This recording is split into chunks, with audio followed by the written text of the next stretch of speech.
You are looking at Julian's pronunciation guide, where we look at how to pronounce better some of the most mispronounced words in the world, like this other curious word. But how do you say what you're looking for today?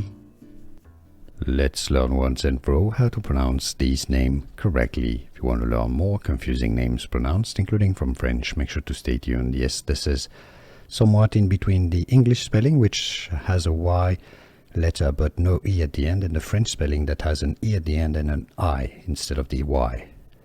Caroline is generally the most common pronunciation in English, although in French it's pronounced Caroline. Therefore, some people may pronounce it as Caroline as well. Caroline, Caroline. How do you pronounce it? Let us know in the comments. Here are more videos on how to pronounce more confusing words and names too many mispronounced. Like this video if you found it useful. I appreciate your support. I'll see you soon and thanks for watching.